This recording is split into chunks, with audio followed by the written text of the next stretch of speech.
They say all bad things starts with a good intention. And I think that is especially true in this story. There is this woman that had a dream of becoming the biggest poultry farmer in Nigeria. So the Velvet Agro Farm Limited was born.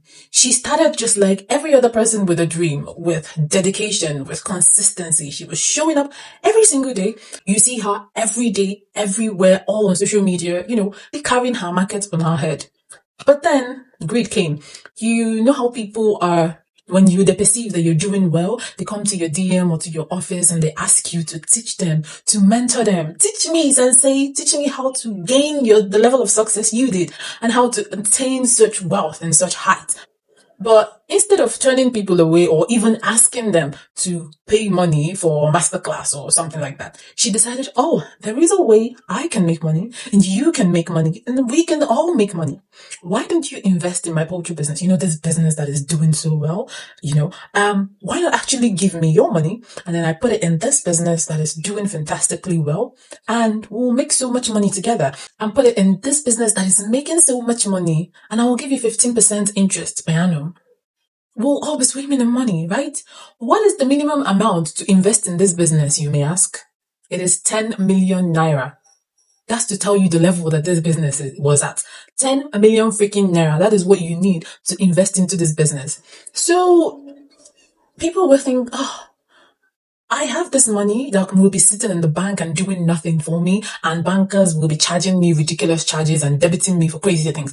Why don't I put it in this business and earn 15% per annum? That is amazing. That is such a deal. It's a sweet deal. So people started to invest in this business, and I guess the business wasn't making as much as it was portraying that it was, because after some time, the owner, started paying off she couldn't pay the investors their interest. So she was paying off old investors with new investors' funds. And that is not very sustainable, right? So it didn't take long till she started owing investors. And before you know it, she is turning off comment sections. Business owners, I don't know why they do that, and deleting posts. So investors were complaining, and as many Nigerians do, we don't really take legal steps. But not this woman. This Judith, the hero in this story, in my opinion, because she said, no, you can't do that to other people, and you especially can't do that to me. She took the company and the owner to EFCC, and they sued her for obtaining money under false pretenses. And credit to her, she saw it through. The case lasted for 2 years, and between 2024 and 2026, and she finally won. They just gave them their verdict a few weeks ago. So the court ordered that they give her back the sum of 6 million naira, 1 from the business and 5 million from the 2 co-conspirators. The court also ordered that the MD's Toyota Camry should be given back to Miss Judith, just to recover some of the money, because I think she sued them for 35 point something million, 36 point something million. And they were also sentenced to 1 year imprisonment that was suspended because they had been in jail for close to 2 years during the course of the case. So it was suspended. What happened to this company, you may ask? Well, they are still online.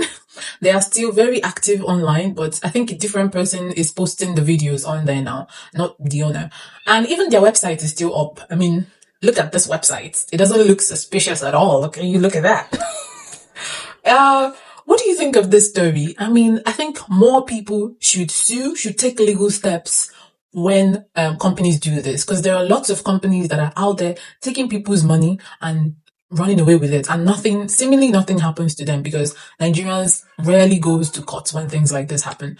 So I think more people should do that. More people should fight for their rights in court, and I think then people will know that, if you do this, people can sue you and you could end up in jail or paying huge sums of money for doing this.